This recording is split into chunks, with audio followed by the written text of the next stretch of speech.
So we were discussing about UV visible spectroscopy. Any doubts? Yes. हम जब लोग पाई to पाई का ट्रांजिशन करते हैं तो हमने एक कैरियर सपोर्टेड अलाउड है, वो स्पिन अलाउड है कैसे नहीं समझ में आ रहा, मतलब क्योंकि इसमें जो है हम लोग जिरेट टू अनजिरेट है ना. हाँ, स्पिन अलाउड करना. स्पिन अलाउड कैसे है? तो जब ट्रांजिशन वो करता है तो सेम स्टेट में रहता है ना स्पिन. जैसे तुमने सपोज करो प्लस हाफ स्पिन में उसका ट्रांजिशन किया, ठीक है, तो ऊपर जाने पे भी वो प्लस हाफ ही रहेगा. क्यों रहेगा? उसके पास तो दो पॉसिबिलिटी है ना. नहीं तो फ्लिपिंग नहीं कर सकता ना वो, क्योंकि कोई मैग्नेटिक फील्ड का इंटरेक्शन थोड़ी है, वो तो रेडिएशंस को एब्जॉर्ब कर रहा है. यही तो इसकी क्वालिटी है.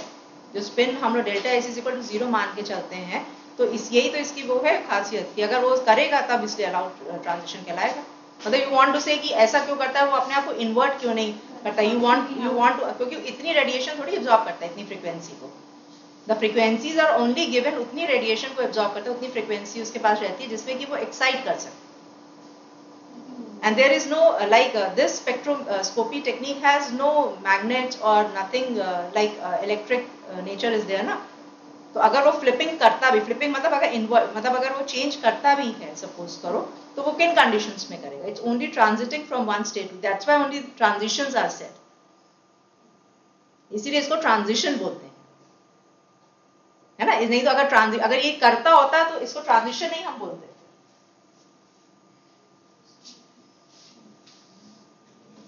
और कोई क्वेश्चन?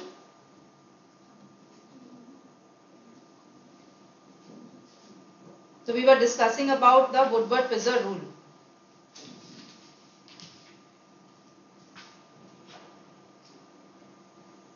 और कोई question?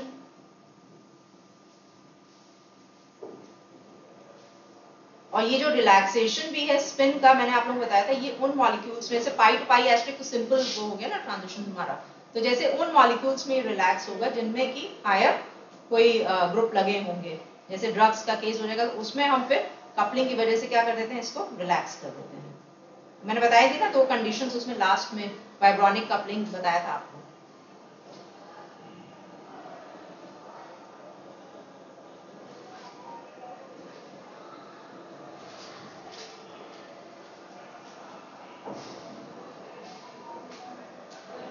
We discussed about this molecule.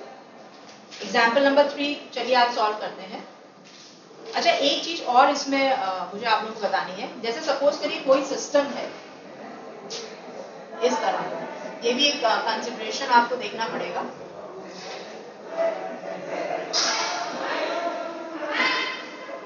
Suppose करिए ये कोई सिस्टम है, ठीक है. अब इसमें क्या है, आपका होमोएनुलर डाइन भी हम कह सकते हैं कि है, चलिए इसको हटा देंगे, बेंजीन नहीं लेना. और क्या है आपका टेट्राएनुलर डाइन भी बन रहा है. तो क्वेश्चन यहाँ पे ये उठता है कि हम होमोएनुलर वाली फिगर को कंसिडर करेंगे कि हेट्रोएनुलर वाली करेंगे? बताइए.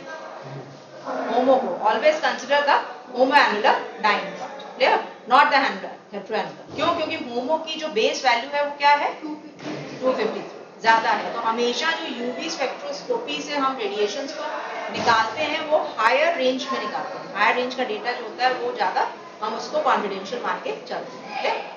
हाँ, अब नेक्स्ट ये वाला एग्जांपल है जिसमें कि आपको इस मॉलिक्यूल की आपको क्या निकालनी है, वेवलेंथ निकालनी है. निकालिए जरा.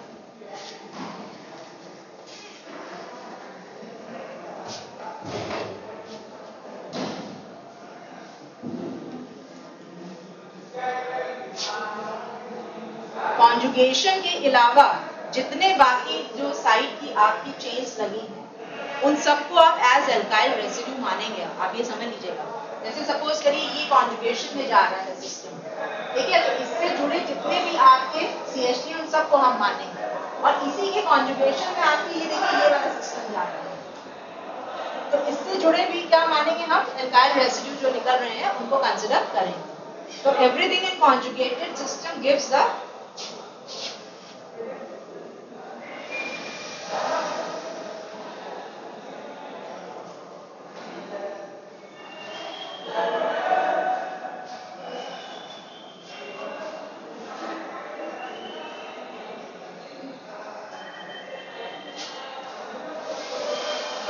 what type of structure are you considering for the base value? 253 निकालिए कितना 318। चलिए देखते हैं बाकी लोगों ने कर लिया 318 fine. 253 is the base value. Alkyl substitute कितने निकाले आपने? रिंग रेसिड्यू कितने हैं इसमें बताइए? 6 रिंग रेसिड्यू निकल रहे हैं। कितने निकले आप लोगों के?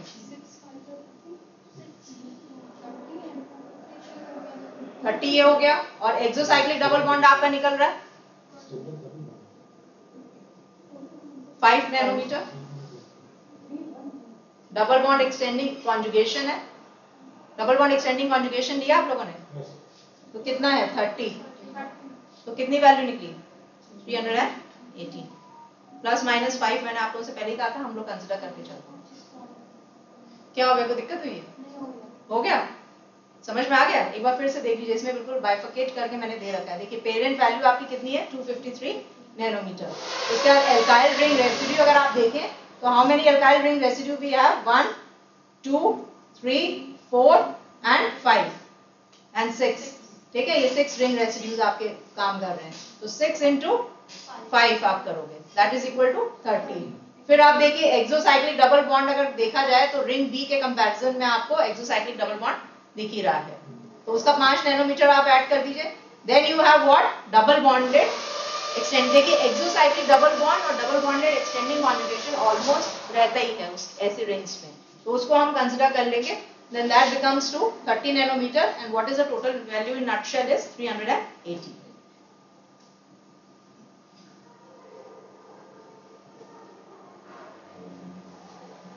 अब देखिए नेक्स्ट जो कैटेगरी है हमारी वो है Woodward Fieser rule for alpha beta unsaturated carbonyl compounds. तो अगर कार्बोनिल कंपाउंड्स को हम कंसिडर करें तो जैसे हम डाइन्स के बारे डिस्कस कर रहे थे वैसे ही हमें कार्बोनिल कंपाउंड्स के बारे भी डिस्कस करना है। तो कार्बोनिल यूनिट में देखिए सपोज करें कार्बोनिल ग्रुप आपका लगा है, तो फर्स्ट कार्बन आपका क्या हो जाएगा? Alpha, and the other carbon will become what? Beta. Clear? दरवाजा बंद हो गया। तो इस तरह हम कंसिडर करते हैं alpha, beta, gamma and delta. So this way you can arrange. ये क्या है आपकी 5 मेंबर साइक्लिक रिंग हम कंसिडर कर रहे हैं इसको। This is what? 6 member cyclic ring. Now what are the parent values that we consider for such type of systems?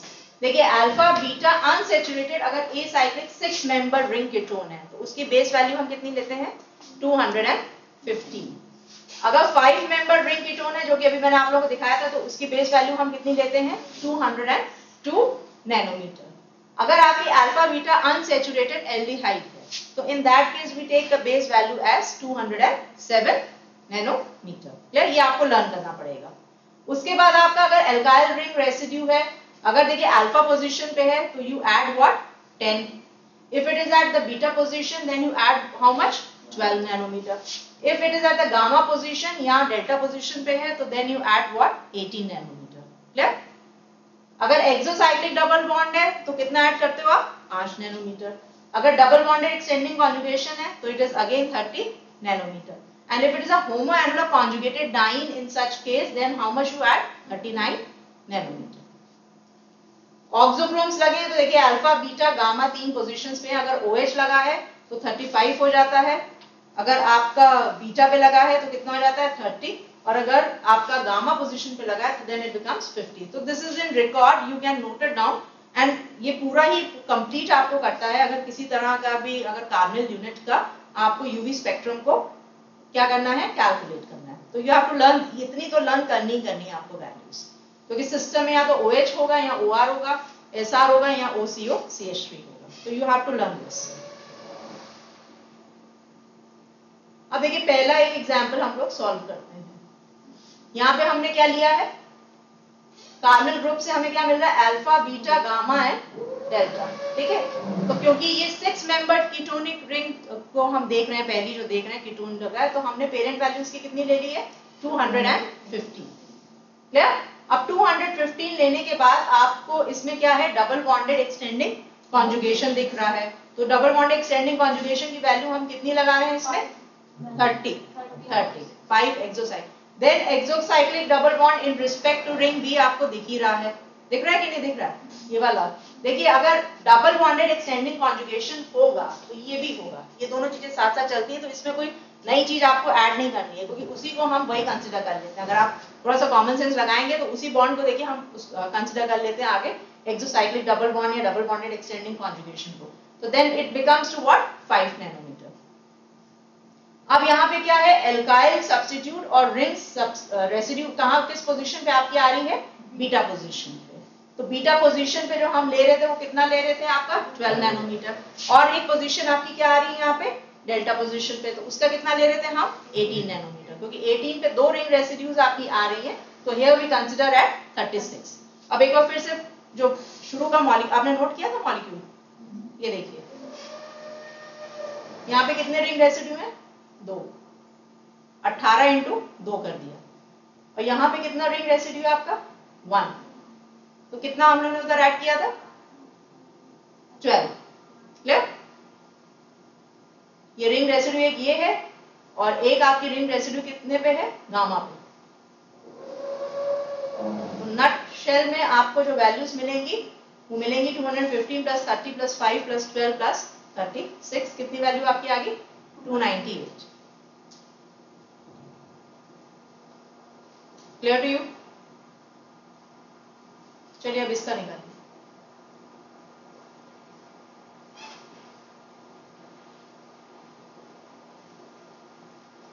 वो डेटा नोट कर लिया था आप लोगों ने? नहीं नोट किया? जरा नोट कर लीजिए पहले। पेरेंट वैल्यू नोट कर लो। 6 मेंबर है तो 215 है, अगर 5 मेंबर लोगे आप तो 202 है। इसकी फोटो खींच लो।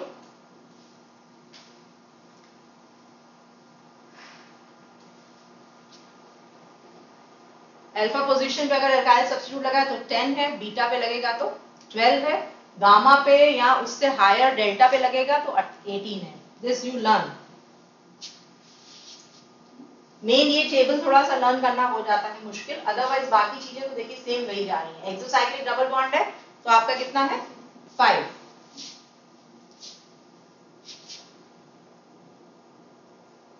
कर लिया नोट?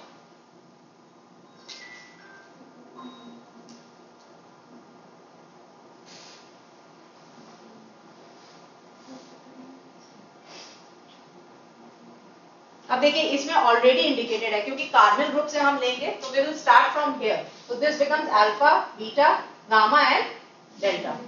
रिंग कैसी है? 6। तो कितनी ले लेंगे पेरेंट वैल्यू? 250।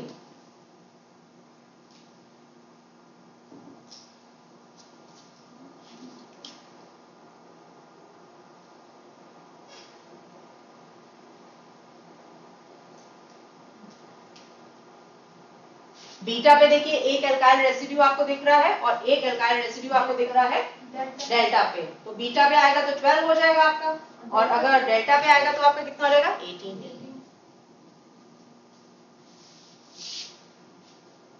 ये देख लीजिए कि इसमें एक्सोसाइक्लिक डबल बॉन्ड की कंडीशन बन रही है कि नहीं बन रही है। डबल बॉन्डेड एक्सटेंडिंग कॉन्जुगेशन आ रहा है कि नहीं आ रहा है। तो हमें देखिए 5-6 पॉइंट्स आप ऐसे बना लीजिए कि हमें ये 5 पॉइंट्स नोट करने हैं। अगर वो 5 पॉइंट्स हैं तो उसको टिक करते जाइए और वैल्यू लिखते जाइए। अपने दिमाग में ऐसा बना लीजिए कि ये 5 पॉइंट्स हमें देखने ही देखने हैं। बेस वैल्यू के बाद हमें ये 5 पॉइंट्स देखने हैं कि अल्फा पे है कि बीटा पे, एक्सोसाइक्लिक है कि नहीं है। चलिए डिस्कस करते हैं इसको। 215 is the base value, then you have double bonded extending conjugation किस किस का निकला है बताइए। डबल बॉन्डेड एक्सटेंडिंग कॉन्जुगेशन और किस किस का निकला है? आपका निकला और सबका निकला है। आपका आया ना डबल बॉन्डेड एक्सटेंडिंग कॉन्जुगेशन? ठीक है। और एल्काइल सब्स्टिट्यूट्स तो आपको दिख ही रहे थे। अच्छा एक्सोसाइक्लिक नहीं दिखा ना इसमें? ये दिखा? डबल बॉन्डेड एक्सटेंडिंग कॉन्जुगेशन है तो एक्सोसाइक्लिक आई टोल्ड यू वो कॉमन सेंस यूज करिएगा, it will be there. Total value कितनी आई आपकी? 298 आई। 290 आई है। देखो कैलकुलेशन सही है कि नहीं। रिंग रेसिड्यू 2 जोड़े हैं, 1 जोड़ा है, यहाँ पे 36 जुड़ा हुआ है। वेट 2 टाइम्स जुड़ा हुआ है इसमें। हाँ वो 2 टाइम्स जुड़ा हुआ है इसलिए। जबकि हाँ एक है, सिंगल है। 36 यस, डेल्टा पे आपका एक ही है, एक ही जोड़िएगा, 18 ही जोड़िएगा, वो गलती से वो जुड़ा हुआ है। ठीक है, एक डेल्टा पे है और एक आपका बीटा पे है। There are only 2 ring residues, गलत है। ऑलराइट, अब इसका करिए। एग्जाम्पल नंबर 3 को सॉल्व करिए। अब क्या है, 5 मेंबर्ड है, तो 5 मेंबर के लिए कितनी बेस वैल्यू हम लोग ले रहे थे? 200 है।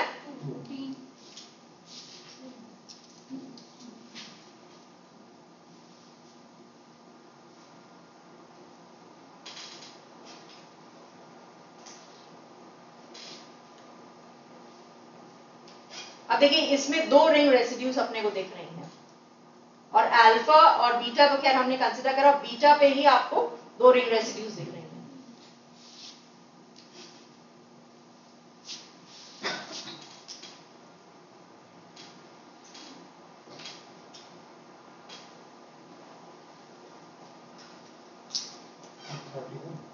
कितना है और कोई बताए?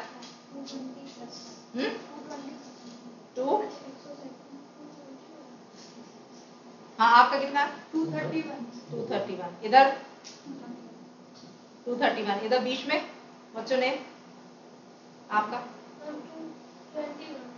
221 10 का फर्क आ रहा है।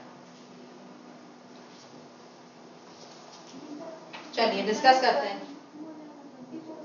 बेस वैल्यू कितनी ली आपने? 202। रिंग रेसिड्यूज कितने आ रहे हैं बीटा पे? तो 2 into 12 कितना हो जाएगा? 24। एक्सोसाइक्लिक डबल बॉन्ड दिख रहा है आप लोगों को? बी के कंपैरिजन में अगर देखा जाए तो we are getting what? Exocyclic double bond. Value कितनी ऐड कर दी हमने? 5। तो कितनी वैल्यू होगी आपकी? 231।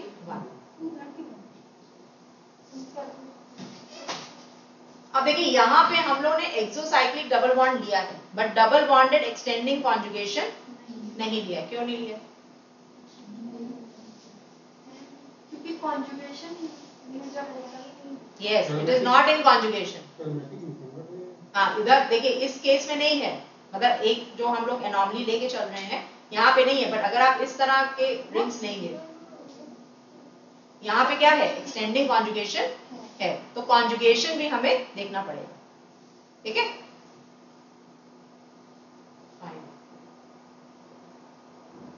अब बात करते हैं हम लोग बेंजोइल डेरिवेटिव्स की।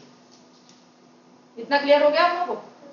अब देखिए बेंजोइल डेरिवेटिव्स में अगर हम कंसीडर करें तो व्हाट वी से एल्काइल रिंग रेसिड्यू ArCOR जैसे हम बोलते हैं, तो कितनी इसकी वैल्यू, पेरेंट वैल्यू हम ले लेते हैं 246। अगर H है या तुम्हारा बेंजोइल एल्डिहाइड है मतलब, तो उस केस में हम कितनी ले लेते हैं? 250। और अगर OH और अगर सपोज करिए एल्काइल है या एसिड है तो इन या ईस्टर है, तो in that case we take the parent value as 230 nanometre. अब अगर रिंग रेसिड्यू है तो देखिए अगर ऑर्थो, अब यहाँ पे हमें क्या कंसीडर करनी पड़ेगी, क्योंकि हम एरोमेटिक रिंग को कंसीडर कर रहे हैं, तो ऑर्थो मेटा पैरा तीनों पोजीशंस को हमें क्या करना पड़ेगा? कंसीडर करना पड़ेगा। तो ये थोड़ा सा आपको लर्न करना पड़ेगा। अगर R जो है, जो आपका एल्काइल रेसिड्यू है जिसको रिंग रेसिड्यू बोलते हैं, अगर ऑर्थो और मेटा पे है तो कितना ऐड करोगे? 3। पैरा पे है तो कितना ऐड करेंगे आप? 10। If R is OH और O alkyl, OCH3 है आपका सपोज करिए, तो in that case ortho Meta पे है तो कितना ऐड करेंगे? 7। पैरा पे है तो कितना हम ऐड करेंगे? 25।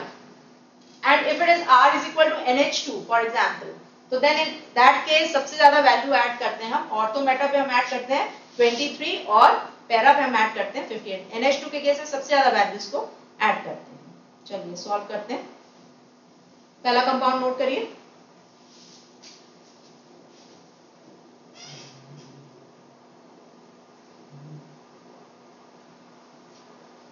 अब देखिए बेंजोइल ग्रुप हमने क्या माना? RCOR। क्लियर?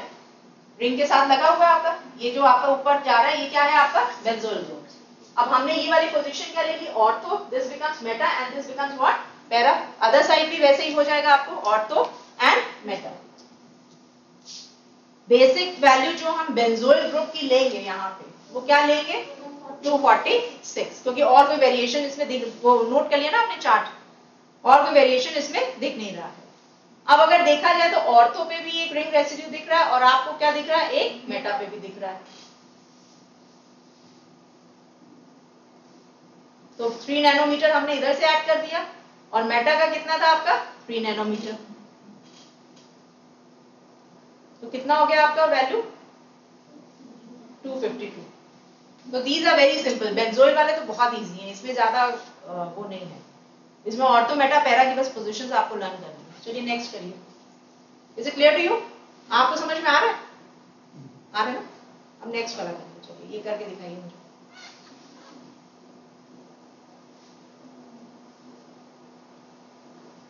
अब यहां पे क्या आ गया, COH और OH लगा है।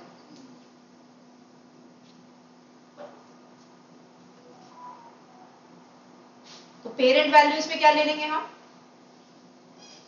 बेंजोइल का, बेंजोइक एसिड के ऊपर सब्स्टिट्यूशन हुआ हुआ है, तो कितना ले लेंगे 230।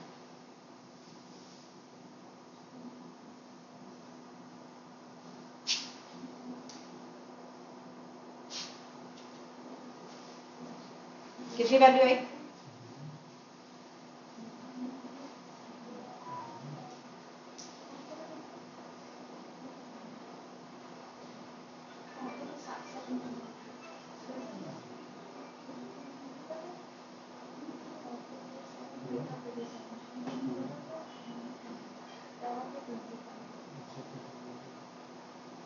ऑक्सोब्रोम OH अगर मेटा पे लगा है तो कितना हो जाएगा 7 इंटू 2, 2 है ना। उधर से कंसिडर करेंगे आप ऑर्थो मेटा पैरा, इधर से ऑर्थो मेटा पैरा, तो 2 इंटू 14 ये हो जाएगा। बाकी कैलकुलेट करिए।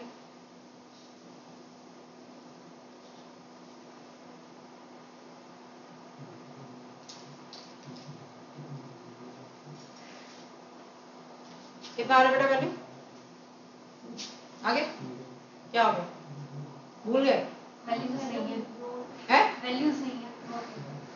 चलो पैरा पे है आपका 25, तो 14 प्लस 25 प्लस 230,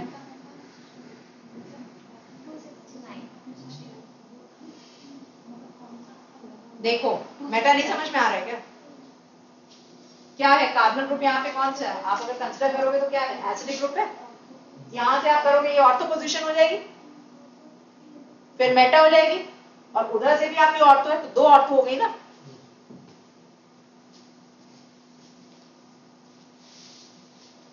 ऑर्थो पोजीशन जो है वो तो किसी से अटैच, वो एल्किल से ही अटैच मानी जाएगी ना। हाँ हाँ,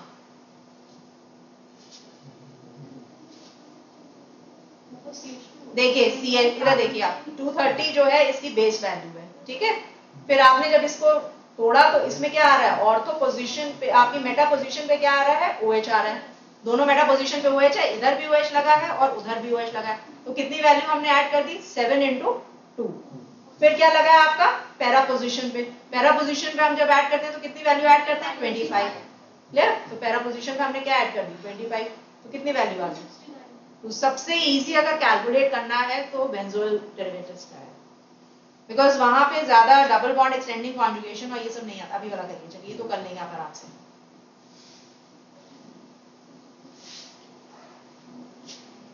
अब क्या है OCH3, C double bond OCH3, parent value कितनी है इसकी 46।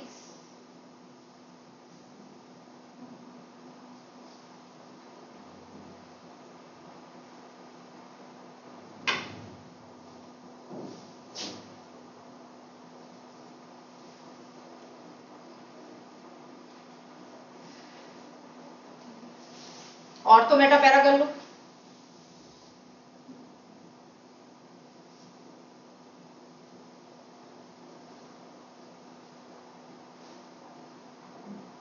246 का फंक्शनल ईस्टर है ना, ये तो 230 होगा ना।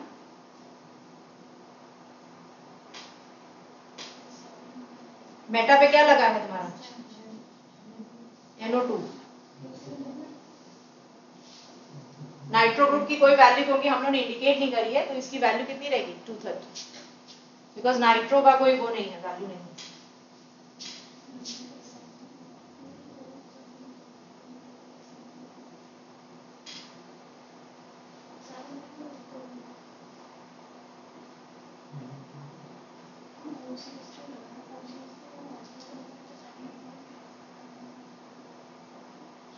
क्या कंफ्यूजन बताओ? मैम OCH3 लगा हुआ है। हाँ ठीक है, तो इसका order C double bond C double bond OCH3। हाँ, R की वैल्यू देखो ना ऊपर ग्रुप में, उसमें टेबल में। Yes ma'am. एक सेकंड, 7 ArCOR देखो, और एक आपका जो है OCO एल्काइल दिया हुआ है, 230 आएगी ना। 246 वो समझा दीजिए क्या, कैसे 230 कैसे आएगी? 230 कैसे आएगी? देखो तीनों केसेस में जो हम लोग ने इसमें कंसीडर करा है, ठीक है, X इज इक्वल टू, आपने क्या लिया, या तो एल्काइल ग्रुप लगाओ, CH3 ग्रुप लगाओ, ठीक है, या एल्काइल रेसिड्यू कोई हो, एल्काइल रेसिड्यू सेम रहता है, या ArCOR हो आपका, ठीक है। तो ArCOR का मतलब क्या है, रिंग पे आपका CO आपका OCH3 लगा है, COCH3 अगर लगाता तब आप इसको कंसीडर करते हैं, मतलब कोई एसिटोफिनोन टाइप या बेंजोफिनोन टाइप होता तो उसको कंसीडर करते हैं। मैम इसका मतलब ये पेरेंट वैल्यू ही ली जाएगी? यस, पेरेंट वैल्यू भी ली जाएगी। पेरेंट वैल्यू में ये 3 बाइफर्केशन, अगर कोई एल्डिहाइड है तो आप 250 लोगे, ठीक है, बेंजेल्डिहाइड जैसे सपोज करो कोई लगा है, या बेंजोइल एल्डिहाइड कोई लगा है, तो उस केस में आप 250 कंसीडर करोगे। अगर कोई आपका कीटोन है तो उस केस में आप 246 कंसीडर करो, और रेस्ट केसेस में आप क्या कंसीडर करोगे? 230, उसमें सारे आपके ईस्टर्स एसिड्स ये सब आ जाते हैं, ठीक है।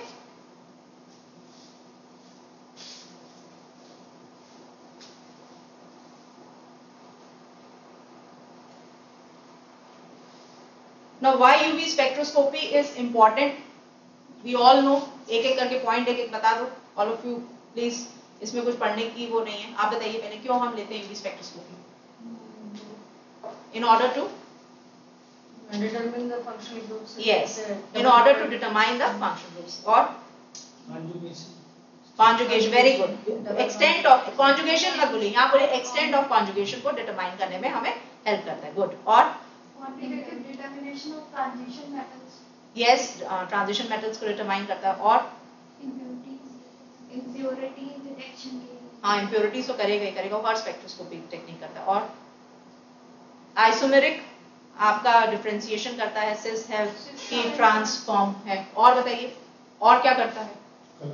Colour, very good. और क्रोमोफोर ऑक्सोक्रोम वाला जो हम कॉन्सेप्ट लेते हैं, तो अगर क्रोमोफोर और ऑक्सोक्रोम ऐड हो जाते हैं तो वैसे भी वो कलर को क्या करना शुरू कर देता है? इम्पार्ट करना शुरू कर देता है, ठीक है। और मेडिसिनल तो क्या, वो ड्रग्स का तो कैरेक्टरिस्टिक करता ही है। इसके अलावा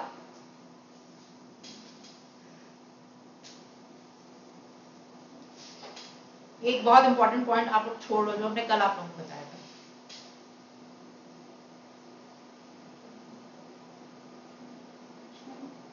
सॉल्वेंट की पोलैरिटी का इंटरैक्शन बहुत अच्छी इसमें क्या होती है, स्टडी होती है। तो पोलैरिटी ऑफ द सॉल्वेंट, मतलब सॉल्वेंट का जो पोलर नेचर है, वो इस स्पेक्ट्रोस्कोपी टेक्निक से बहुत अच्छी तरह हम एक्सप्लेन कर सकते हैं। क्लियर?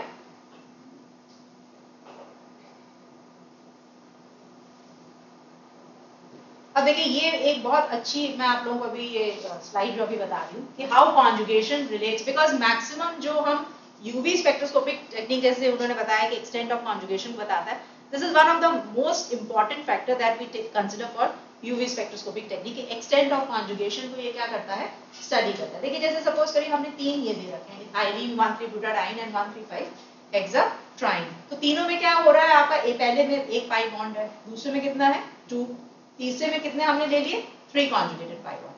अगर लैम्डा की वैल्यू आप देखिए तो ये क्या हो रही है, इंक्रीज कर, fine. In a nutshell we can say अगर फ्यूअर कॉन्जुगेटेड आपके बॉन्ड्स हैं, पाई बॉन्ड्स हैं, तो वैल्यू लैम्डा की क्या हो जाएगी, लोअर हो जाएगी।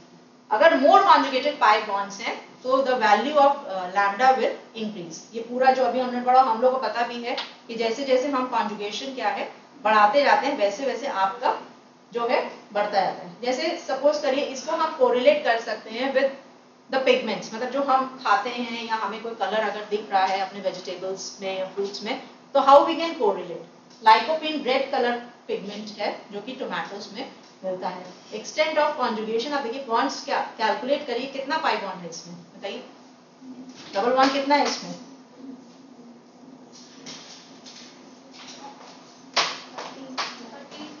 How many, 13 pi bonds. Egg yolk में ल्यूटिन है, lutein is what, yellow pigment जो कि एग yolk में आपको मिलता है। इसमें भी देखिए आपको कितने बॉन्ड्स मिल रहे हैं, 11। अगर आप बीटा कैरोटीन को देखेंगे जो ऑरेंज कलर पिगमेंट है आपका कैरेट में, इसमें कितने बॉन्ड्स आपको दिख रहे हैं, इट इज ऑल्सो अराउंड 11 और 12 ऐसे मिलते हैं इसमें। नेचुरल रबर देख लीजिए, मिल्की वाइट इन कलर है, ठीक है, मिल्की वाइट है, मगर इसके अंदर क्या है, पाई बॉन्ड्स क्या है, इसके अंदर क्या है, बहुत सारे होते हैं इसके अंदर, ये ध्यान रखिएगा, ठीक है। तो क्या ऐसा स्ट्रक्चरल फैक्टर है जो कि कलर्स को या कलर के चेंज को क्या करता है, लीड करता है। This is very important. देखिए जैसे लाइकोपीन है, इसमें कितने हैं आपके 11 कॉन्जुगेटेड पाई बॉन्ड्स हैं आपके। बीटा कैरोटीन जिसका ऑरेंज कलर है, इसमें भी आपको दिख रहे हैं, ये जो ऑरेंज कलर के दिख रहे हैं ना, जो दूसरे कलर से दिख रहे हैं उसको डिटरमाइन करिएगा। They also have what, 11 conjugated pi bonds. Lutein है, इसमें आपके 10 कॉन्जुगेटेड आपको क्या दिख रहे हैं, पाई बॉन्ड्स दिख रहे हैं। अब देखिए इन स्ट्रक्चर्स को देखिए, क्लोरोफिल आप मान के चलते हो, ग्रीन कलर का पिगमेंट है, इसमें भी क्या है, कितने पाई बॉन्ड्स आपको दिख रहे हैं। अगर कैलकुलेट करने को शुरू करें हम तो approximately we get 10 in this. Heme आपका जो प्रोटीन है जो रेड कलर हीमोग्लोबिन में है 11। अच्छा याद किया होगा।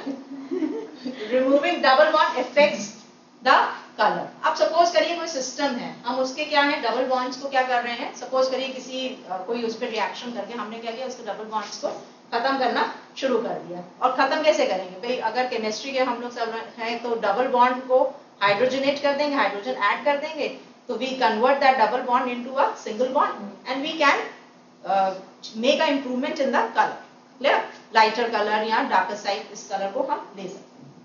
For example I told you this lycopene has is red in colour and there are 11 conjugated pi bond. हमने क्या किया, इसका हाइड्रोजनेशन कर दिया, क्या बन गया, लाइकोपिन। तो क्या बन गया, ये कलर्स। अब देखिए आप लोग ने पढ़ा होगा कि ब्लीच कैसे काम करती है। अगर ब्लीच का आपने पढ़ा हो, जैसे घर में जैसे क्या होता है कभी कभी कपड़ों पे केचप गिर जाता है, सॉस गिर जाती है या हल्दी वगैरह जैसे लग जाती है, कर्क्यूमिन जो पिगमेंट है उस पे भी आपका ये ब्लीच का हम रिएक्टिविटी शो करते हैं। ब्लीच का एक्चुअली में काम क्या है, करता क्या है, वो जाके उन्हीं डबल बॉन्ड्स को क्या करता है, सब्स्टिट्यूट कर देता है, ठीक है, यहाँ आप ये कह लीजिए ऑक्सीडाइज कर देता है। और क्या लग जाता है आपका, देखिए जैसे ये 11 कॉन्जुगेटेड सिस्टम है, सपोज करो हम इसको कह लें कि that we have got a ketchup stain on our shirt और ऑन आवर कुर्ती, तो क्या होगा आपका, जब आप इसको ब्लीच से ट्रीट करोगे तो ये जो ब्लीच के जितने भी आपके OH बॉन्ड, Cl है आपका, OH एंड Cl का देखिए इंटरेक्शन हो रहा है इसके ऊपर, because what is bleach, bleach का जनरल फॉर्मूला क्या है, कैल्शियम, हाँ ठीक है, हाइपोक्लोराइड जिसको बोलते हैं आप। तो इसने क्या करा, इसमें सब्स्टिट्यूशन कर दिया। देखिए जहां जहां आपका डबल बॉन्ड है वहां वहां इसने क्या कर दिया, सब्स्टिट्यूशन कर दिया। तो क्लोरीन जो ग्रीन कलर के आपको दिख रहे हैं, ये क्या हो गया, क्लोरीन से सब्स्टिट्यूट हो गया। और जो रेड कलर का आपको दिख रहा है वो क्या है आपका, OH। तो जब ये आ जाएगा तो आपका जो स्टेन होगा वो क्या हो जाएगा, वो दूर हो जाएगा। क्लियर। सो जैसे आपसे पूछा जाए कि for example if somebody asks you कि what phenomena is involved, what phenomena, क्या हो गया, CaOCl2 बोलते हैं कि ब्लीच की जो रिएक्टिविटी आप देखते हो या स्टेन का अगर आप बात करो, जैसे कर्क्यूमिन है, जैसे हल्दी का जो दाग है वो नहीं जाता है, वो क्या करते हो आप जब ब्लीचिंग करते भी हो उसकी, तो वो जल्दी वो स्टेन नहीं जाता है। आप लोगों ने देखा होगा कुछ लोग उसके ऊपर टेल्कम पाउडर डाल देते हैं। अगर घर में घरेलू हम तरीके करें तो हम क्या करते हैं, जहाँ पे हल्दी गिरती है या जहाँ पे जैसे सपोज करिए तो उसके ऊपर हम क्या डाल देते हैं, talcum powder. What is talcum powder? क्या होता है केमिकली, क्या होता है टेल्कम पाउडर? जो पाउडर होता है टाइटेनियम ऑक्साइड, और मतलब ऑक्सीजन कहीं ना कहीं वो इन्वॉल्व है। क्लियर? तो ऑक्सीजन उसका क्या करता है, ये जो डबल बॉन्ड्स होते हैं इस तरह के पिगमेंट्स पे, जितने भी पिगमेंट्स आपके कलर है they are containing what, double bonds. ये ध्यान रखिएगा। तो उस पे वो क्या कर देता है, ऑक्सीडाइज कर देता है। तो व्हेन इट ऑक्सीडाइजेस, क्योंकि क्लोरीन खुद भी एक तरह का कहना चाहिए ऑक्सीडाइजिंग एजेंट है, तो क्लोरीन के साथ तो ये कह लीजिए कि डबल एक्शन उसका हो जाता है। बट अगर इस तरह के भी आप ऑक्सीजनेटेड भी कोई अगर ऑक्साइड उसके ऊपर डालते हो, तुरंत ट्रीटमेंट अगर आप करते हो, तो कहते नहीं जैसे ही गिरे वैसे ही तुरंत वो डाल दो, पाउडर डाल दो, तो इट एब्जॉर्ब्स। इवन आप लोगों ने देखा होगा, आप घर में जाके ट्राई करिएगा, आप किसी भी सिल्क के कपड़े के ऊपर आप क्या करिएगा, थोड़ा सा अगर जो खराब हो, मतलब घर में, मतलब जो यूज ना करना हो, ऐसे नहीं जाके इतनी साड़ियों पे करना शुरू कर दो। व्हाट यू डू, आप थोड़ा सा तेल उस पे डाल, मस्टर्ड ऑयल डालिएगा, और उसके बाद उसके ऊपर क्या करिएगा, टाल्कम पाउडर डाल दीजिएगा, and then you tell me the reaction after a week. और रोज डालिएगा कि वेदर दैट स्टेन स्टेज और it disappears, and then you see what is the composition of mustard oil. क्या वो कॉन्जुगेटेड सिस्टम है जो इसको की एब्जॉर्ब कर रहा है? अगर कॉन्जुगेटेड सिस्टम होगा तो ही डिसअपियर होगा, ये भी ध्यान रखिएगा। अगर कॉन्जुगेटेड सिस्टम नहीं है तो वो स्टेन आप रिमूव नहीं कर पाओगे। जैसे ग्रीस के स्टेन को आप नहीं रिमूव कर सकते बाय पुटिंग दिस ब्लीच, वो रहता है वैसे बिकॉज इट्स एडेसिव, उसमें पॉलीमरिक बॉन्ड्स हो जाते हैं। क्लियर? बट इस तरह के स्टेन्स जितने की पिगमेंट रिलेटेड स्टेन्स हैं उनको आप रिमूव कर सकते हैं।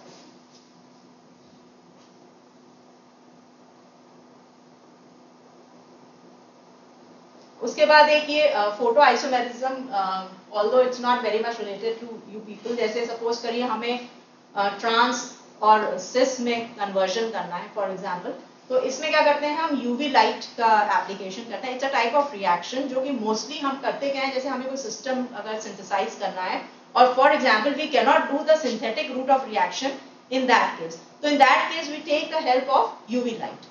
तो what it does, this is called photo isomerism. उसमें क्या है, जैसे ट्रांस एजोबेंजीन हमने लिया है, तो अगर हम यूवी लाइट की प्रेजेंस में 600 to 400 नैनोमीटर अगर हम यूवी लाइट देंगे तो किस में कन्वर्ट हो जाता है, सिस में। और अगर सपोज करिए आपने अबव 400 दे दिया तो किस में कन्वर्ट हो जाता है, वो ट्रांस में। So this is called photo isomerism. Mostly जितने भी फोटो पॉलीमराइजेशन रिएक्शन हम करते हैं वो यूवी लैम्प के अंडर ही करते हैं, and they are very good polymers. Then detection of impurities भी ये करता है। इट इज वन ऑफ, अभी आप लोगों ने ही बताया कि it is very helpful in detecting the impurities, क्योंकि बहुत ही सेंसिटिव होता है, तो तुरंत ये इम्प्योरिटीज को क्या करता है, डिटेक्ट कर देता है। So I think this is all about your UV spectroscopy. पे स्ट्रक्चर एलिसिडेशन करता है आपके ऑर्गेनिक कंपाउंड्स का, heteroatoms unsaturation, you already have told me. एक ये बहुत इंपॉर्टेंट चीज है जो कि आप लिख सकते हो अगर आप जैसे किसी कहीं इंटरव्यू में बैठो, कि does the quantitative analysis, quantitative analysis of the compounds, मतलब you can use this phenomena. देखिए क्वांटिटेटिव एनालिसिस का मतलब क्या है, क्वांटिटेटिव का मतलब क्या है, क्वांटिटी को डिटरमाइन करना। ठीक है, तो जैसे आपसे पूछा जाए कि how come you can tell us कि that UV spectroscopy is related to the quantitative analysis, क्या वो नंबर ऑफ मोल्स निकालेगा, क्या वो कॉन्सेंट्रेशन को डिटरमाइन करेगा, या कैसे आप इसको कोरिलेट करोगे? तो आप सीधा सीधा बोलोगे कि बियर-लैम्बर्ट्स लॉ के थ्रू हम इससे डिटरमाइन कर सकते हैं, because beer-Lambert's law directly define the rate of decrease of intensity of light जो है, जो भी एब्जॉर्ब होगी या जो भी ट्रांसमिट होगी, it is directly related to the concentration of the solution. So that way we can correlate UV spectroscopy to the quantitative analysis of the compound. We can come to know how much concentrated the solution is. Then the other point, it is also good in determining what qualitative analysis. Qualitative analysis, what you will say, OH group है तो वो कितना band को absorb करेगा, अगर NH2 group लगा है तो वो कितना absorption कर रहा है। तो this way qualitative आप analysis कर, जैसे कल ही मैंने आप लोगों को बताया CH3OH दिया है या CH3Cl दिया है, तो किसके लैम्डा की वैल्यू आपकी ज्यादा होगी या किसकी लैम्डा की वैल्यू आपकी कम होगी। So this way also you can correlate. तो you can give a specific terminology when you write it down और when you express these things और when you go for your teaching sector, क्योंकि teaching में देखिए you have to be very specific, you explain the thing in a layman manner, but ultimately हमें उस terminology को adopt करना ही पड़ेगा। So because you are now, ये कहना चाहिए एक तरह से आप डॉक्टरेट की डिग्री हासिल करोगे तो यू शुड नो कि what you are going to teach to the students and then how you are going to correlate those things to the particular terminology that we use in the branch of chemistry और whatever area you are. हाँ, फिर उसके बाद chemical kinetics भी बहुत, we can even determine the chemical kinetics of a reaction. कैसे कर सकते हैं? रिएक्शन सेल और एब्जॉर्बेंस चेंज का जो हम ग्राफ प्लॉट करते हैं तो उसमें रिएक्शन सेल के अगेंस्ट भी हम एब्जॉर्बेंस को क्या कर सकते हैं? प्लॉट कर सकते हैं, और उससे हम क्या निकाल सकते हैं? Chemical kinetics of a reaction. ये पार्ट अभी मैंने आप लोगों को बताया नहीं क्योंकि इसकी एक इक्वेशन है, वो कभी मौका मिलेगा तो आप लोग को उसको भी हम एक्सप्लेन कर देंगे। तो you can even calculate the kinetics of a reaction, क्योंकि अभी तक हम लोग यूवी स्पेक्ट्रोस्कोपी में ये पढ़ते हैं कि हम पर्टिकुलर ग्रुप्स को एनालाइज कर लेते हैं, हम सिस और ट्रांस में डिफाइन कर देते हैं, बट केमिकल काइनेटिक्स का पार्ट ऐसा है जो कि आप अनअवेयर रहते हो। तो इक्वेशन है, we can plot the absorbance against the cell constant of a reaction and we can even determine that. Then is the detection of functional group that you can determine with the help of what? Band position. अब जो आपकी quantitative analysis है of pharmaceutical substances, ये आप लोगों के लिए बहुत इंपॉर्टेंट है, क्योंकि देखिए ड्रग्स जितनी भी होंगी वो स्पेसिफिक सॉल्वेंट में ही आपकी क्या होंगी? डिसॉल्व होंगी। और जब स्पेसिफिक सॉल्वेंट में डिसॉल्व होंगी, ऐसे नहीं कि हर सॉल्वेंट में हम उसको डिसॉल्व कर ले, और उनकी पर्टिकुलर क्या होगी? हम बैंड पोजीशन स्टैंडर्ड लेके ही चलते हैं। तो उसके कंपैरेटिव डेटा से हम क्या कर सकते हैं? We can go to the pharmaceutical industry, और फार्मास्यूटिकल इंडस्ट्री में आपकी यूवी पे बहुत ज्यादा निर्भर भी करता है। हम लोग केमिस्ट्री में बहुत ज्यादा निर्भर नहीं करते, but pharmaceutical industry really depends on the UV bands.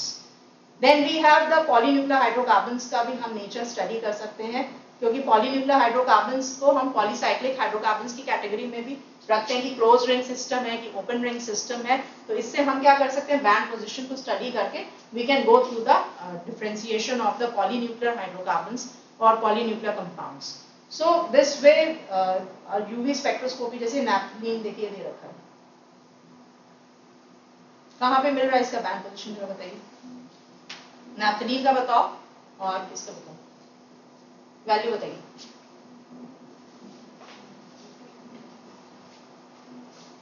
डायफेनॉल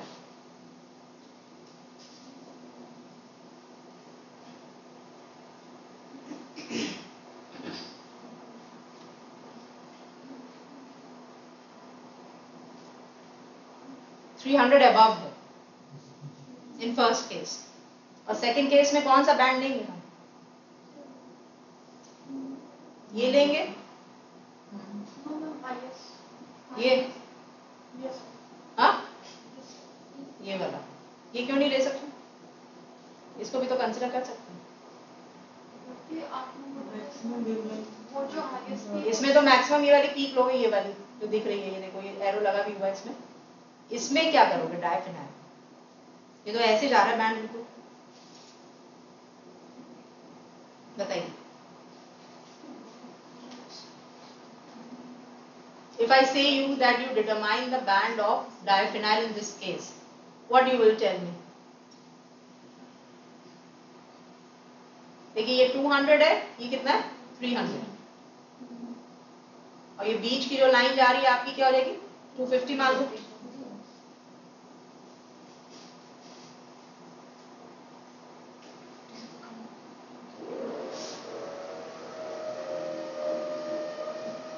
चलिए डायफेनाइल का आप यूवी स्पेक्ट्रम ड्रॉ करके लाइएगा कल। डायफेनाइल नैप्थलीन का तो कर लोगे, कल डायफेनाइल का यूवी स्पेक्ट्रम ड्रॉ करके लाइएगा। I think then it would be more clear.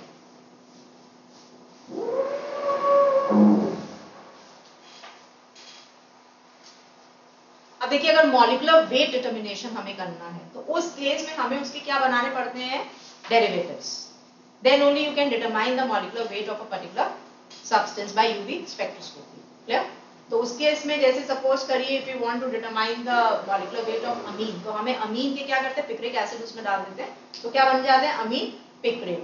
और अगर अमीन पिक्रेट को डिसॉल्व करते हैं और उसकी optical density if it comes, amine picrate को पर्टिकुलर सॉल्वेंट जो होता है उसमें ले लेते हैं, और अगर उसकी जो आपकी wavelength range for example suppose करिए 380 नैनोमीटर पे आ रही है, तो वी कंसिडर कि हाँ ये अमीन का है। अमीन का कितने पे आ रहा था? कल हम लोगों ने देखा था एनामीन के केस में 280 कुछ ऐसे था, और अगर उसका पिक रेट डेरिवेटिव बना दोगे तो इट कम्स अराउंड 380 100 नैनोमीटर का उसके अंदर डिफरेंस आ रहा है। हाँ, ये भी बहुत अच्छा है कि HPLC इंडिकेटर की तरह भी आपका यूवी स्पेक्ट्रोमीटर हेल्प करता है। Now we talk about the instrumentation part. तो अगर इंस्ट्रूमेंटेशन की पार्ट देखें तो दो तरह के लैंप्स इसमें होते हैं, UV and visible. Then there is a filter और मोनोक्रोमैटर, सैंपल कंटेनर्स या सैंपल सेल्स होते हैं। Then there is a detector and what it is, recorder is there. तो FFSDR आप कोड लर्न कर सकते हो। अगर आप वैसे नहीं याद कर रहे हो तो आप SMS भी कर सकते हो, SMS कर सकते, SMS एंड DR। ये एक बहुत सिंपल कोड है, SMS तो याद ही रहता है, SMS हम लोग करते भी हैं, ठीक है। तो you can have a clue कि हाँ सोर्सेज होते हैं, लाइट की दो ही सोर्सेज होती हैं, या तो यूवी विजिबल अगर है तो यूवी एंड विजिबल दोनों सोर्सेज उसमें प्रेजेंट होंगी। देन मोनोक्रोमैटर इज देयर, फिर जिसमें कंटेनर में जिसमें आप सैंपल लोगे, then you have detector and then you have recorder. ये देखिए लाइट सोर्स है, इस तरह का डायग्राम इसमें रहता है, सिंपल दिखा रखा है इसमें। डिफ्रैक्शन का फिनोमिना, अच्छा हाँ, ये भी पूछा जाता है कि किस तरह का फिनोमिनन इसमें यूज होता है। तो what phenomenon is used, diffraction. ये ध्यान, ये नोट कर लीजिए आप लोग।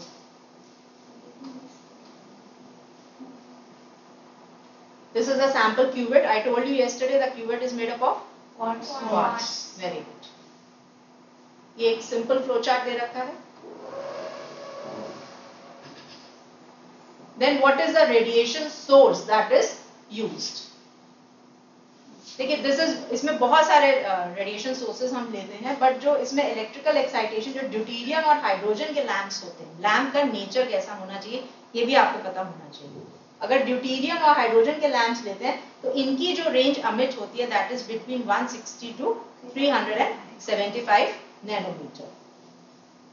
क्वार्ट्ज क्यूवेट होती है। तो एक तो आप ये समझ लीजिए कि अगर लैंप्स की हम बात कर रहे हैं तो लैंप यूवी लैंप हम कह रहे हैं, तो यूवी लैंप है किसका, तो किसका है ये, ड्यूटेरियम और हाइड्रोजन के लैंप्स। और भी होते हैं deuterium lamp, hydrogen lamp, then tungsten lamp is there, then xenon discharge lamp is there, then mercury arc lamp is there. तो वेरियस टाइप ऑफ लैंप, मतलब ये जितने भी लैंप्स हैं, आपको जो रेंज मैंने कल बताई थी 190 टू 400 नैनोमीटर के अप्रोक्सीमेट ही ये क्या देते हैं, आपके रेडिएशन देते हैं।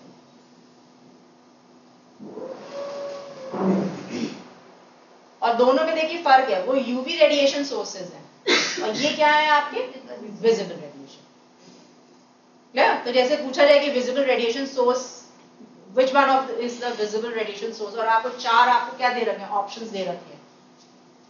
तो ये आप लर्न करिएगा। टंगस्टन लैंप मोस्टली यूज होता है, मर्क्यूरी वेपर क्योंकि कॉस्टली होता है इसे हम नहीं यूज करते, कार्बन भी, बट मोस्टली जो आपका यूज होता है that is a tungsten lamp. और जो आपका यूवी रेडिएशन है उसमें ड्यूटेरियम और हाइड्रोजन के लैंप्स आपके यूज होते हैं।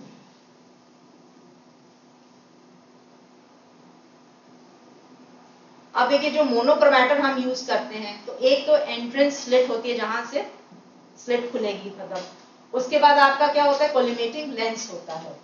Then there is a dispersing device, prism, जो अभी हमने आप लोगों को दिखाया था वो होता है, फोकसिंग लेंस होता है, और एक क्या होती है आपकी एग्जिट स्लिट। मतलब you should know what is a monochromator. Monochromator है क्या, मोनोक्रोमैटर ऐसा नहीं कि बस एक छोटा सा कांच की कोई चीज है। मोनोक्रोमैटर होता क्या है कि एक स्लिट, एक बॉक्स टाइप का होता है, उसी में आपकी एंट्रेंस स्लिट है, फिर उसमें एक लेंस लगा होता है, फिर उस लेंस पे एक प्रिज्म टाइप की ग्रेटिंग होती है, इसीलिए डिफ्रैक्शन का फिनोमेना होता है। जो मोनो पूछा डिफ्रैक्शन का phenomena, that is basically due to the presence of what, monochromator. हाँ, this is very important. Now what type of filters do we use? So there are three types of filters that is there. One is what, the glass filter, जो कि colored glasses से बना होता है, और इसकी जो मोस्टली बैंडविड्थ होती है वो कितनी होती है, 150 नैनोमीटर। उसके बाद आपके आते हैं जिलेटिन फिल्टर, ये तो डाइस से बना होता है और ये इसकी बैंडविड्थ होती है 25 नैनोमीटर। और तीसरा जो यूज होता है दैट इज इंटरफेरोमेट्रिक फिल्टर, और इसकी बैंडविड्थ होती है आपकी 15 नैनोमीटर। पहले ग्लास वाले यूज होते थे, अब तो चेंज होने लगा। प्रिज्म का काम क्या है, अगर पूछा जाए तो प्रिज्म क्या करेगा, बेंड करेगा। ये तो आपको पता ही है, बेंडिंग जो होती है लाइट की, that is with the help of prism. ये मैकेनिज्म देख लीजिए, ये देखिए, ये फोकसिंग से, ये स्लिट से अंदर आया, हमने आपको बताया ये मोनोक्रोमैटर का काम है। ये आपका कॉलीमेटिंग लेंस होता है, फिर इसके अंदर क्या होता है, प्रिज्म होता है जहाँ से डिफ्रैक्शन होता है, then this is the focusing lens, और इस तरह आपका लाइट जब बाहर निकलती है तो इस तरह स्क्रीन पे पड़ती है। एक देखो रेड दिख रही है और एक क्या दिख रही है आपकी, डिफ्रैक्शन हो गया वहीं पे, और एक क्या दिख रही है आपकी, वायलेट। तो विजिबल का रेंज बीच में क्या आ गया आपका, पूरी रेंज आ जाएगी।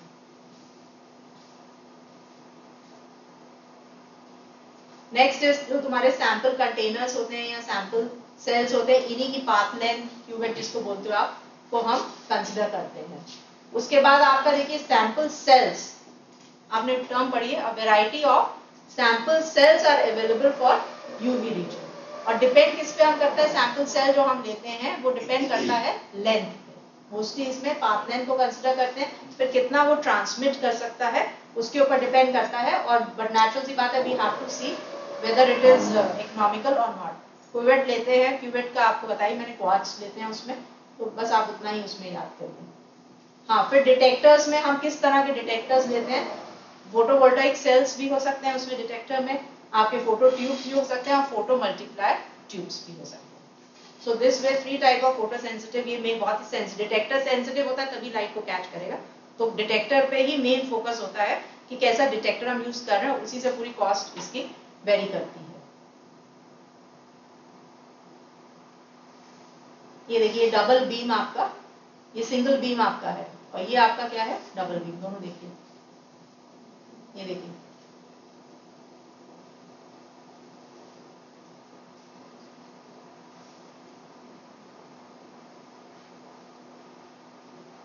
सो this is all about your UV spectroscopy. एक चीज इसमें और मैं आप लोगों को बताना चाहूंगी कि जैसे सपोज करिए कल ये चीज छूट गई थी आपकी,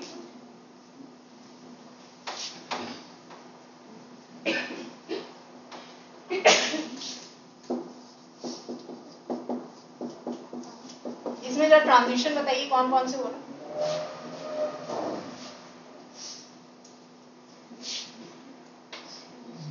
N to और pi to pi star, sigma to sigma star भी हम कंसिडर कर सकते हैं। अब आपसे पूछा जाए कि N टू पाई स्टार और पाई टू पाई स्टार में इंटेंसिटी किसकी ज्यादा होगी, रीजन वो तो बता दिया, याद ही होगा कल जो बताया था। इसके अलावा बताइए, कल बताया था आप लोगों को N टू पाई स्टार और फॉरबिडन और अलाउड का ही पूरा है इसमें। हाँ, मतलब ये अलाउड है, G से U जा रहा है पाई टू पाई स्टार, इसलिए G रेट से N G रेट जा रहा है। हाँ, this is a allowed transition. हाँ, तो जैसे आपके नेट में या गेट में इसी तरह के क्वेश्चन पूछे जाते हैं कि इन दोनों इस कंपाउंड में it is bearing these two type of transition, which transition intensity would be high, और they can ask you which transition intensity is low. GATE के एग्जाम से मोस्टली यही क्वेश्चन यूवी स्पेक्ट्रोस्कोपी में सबसे सिंपल क्वेश्चन यही होता है आपके उसमें, ठीक है। तो ये लिख लीजिएगा, क्यों होता है, बिकॉज ये क्या है आपका अलाउड है, और ये क्या है आपका फॉरबिडन है। तो आपको बताया ही था कल मैंने, फॉरबिडन अगर होगा तो आपकी इंटेंसिटी क्या हो जाएगी, लो हो जाएगी, और अगर आपका अलाउड होगा तो आपकी इंटेंसिटी क्या हो जाएगी, उसकी हाई हो जाएगी। अच्छा, एक चीज और मैं आप लोगों को बताना चाहूंगी, जैसे सपोज करिए कोई भी आपने सैंपल लिया, ठीक है, हमने आपको एक ग्राफ दिया,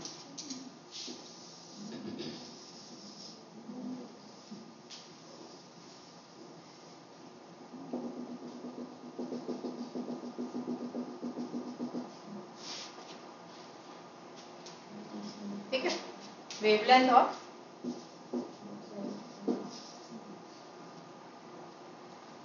दोनों जो प्लॉट हमने बनाए हैं, आई से you that predict the type of solvent. Type of solvent का मतलब है कि कौन सा इसमें, जैसे इसको A मान ले, इसको हम क्या मान ले, B, whether A is polar, B is non polar, B is polar, A is, NP का मतलब है नॉन पोलर, ठीक है, B is polar, A is polar, A is non-polar and B is also non. बताइए, अगर आपको इतनी पूरी यूवी स्पेक्ट्रोस्कोपी समझ में आ गई होगी, आई थिंक नाउ ये चीज मुझे आप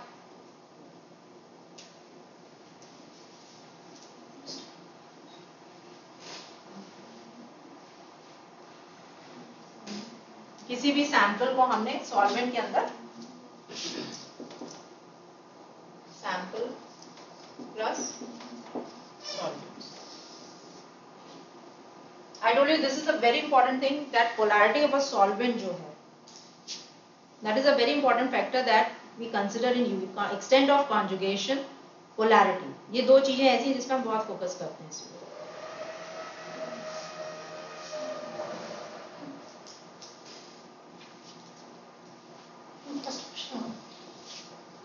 मैं आपसे ये पूछ रही हूँ कि ए और बी में, A polar B non polar, A polar है और बी नॉन पोलर है। चलिए, इन्होंने पहला ऑप्शन दिया,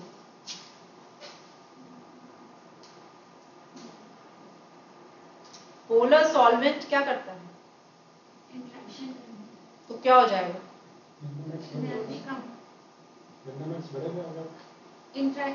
मैक्सिमम की वैल्यू तो हम नहीं, यहाँ हम वैल्यू को बात ही नहीं कर रहे हैं, हम सिर्फ देखिए इसकी पीक्स की बात है। देखिए ये वाली जो हम सॉरी बैंड्स की बात है, ये जो बैंड्स हैं हमारे ये क्या है, थोड़े से शार्प दिख रहे हैं आपको, इंटेंस मतलब शार्प दिख रहे हैं, और ये क्या दिख रहे हैं आपको, ब्रॉड।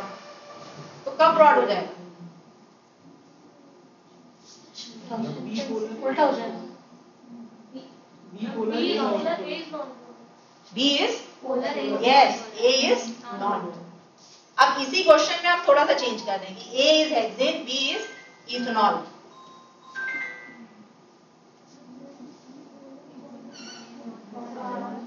देखिए ए सपोज करिए हमने आपको नॉन पोलर सॉल्वेंट दे दिया, तो जो नॉन पोलर सॉल्वेंट होगा वो इंटरेक्ट तो करेगा नहीं, तो उसकी जो आपकी बैंड्स मिलेंगी वो क्या मिलेंगी, शार्प मिलेंगी। बट अगर आप पोलर सॉल्वेंट ले लोगे तो क्या करना शुरू कर देता है, बॉन्डिंग करनी शुरू कर देता है, इंटरेक्ट, तो उसका जो तुम्हारा बैंड होता है वो क्या हो जाता है, ब्रॉड। तो ये चीज ध्यान रखिए, इसके ऊपर बहुत क्वेश्चंस आते हैं, if you are going to attempt for some competitive exam, तो वो इसी तरह के क्वेश्चन देते हैं, बट इसमें ये कर देंगे जैसे ए को हेक्सेन कह दिया, बी को इथेनॉल कह दिया, मतलब एक्स वाई जेड कुछ भी बना सकते हैं। तो यू हैव टू सी, अगर बैंड ब्रॉडर हो रहा है आपका तो that is the polar solvent, और अगर बैंड आपका थोड़ा सा शार्प है, कंपेयर शार्प तो देखिए हम इसमें नहीं कहते क्योंकि शार्प पीक्स होती हैं हमारी, बट एक टर्म क्योंकि समझाने के लिए हमें यूज करना पड़ता है, because I am also not getting any other, मतलब थोड़ा सा उससे clarity, you can say if there is a clarity in the band, है ना, it's not taking a very huge form of it, तो then it is a non polar solvent. So is it clear to all of you? So this is all about your UV spectroscopy. अब इसमें और आपको कोई problem है? हाँ वो तो बढ़ेगी, वो दूसरा क्वेश्चन बन जाएगा आपका कि लैम्डा मैक्स की,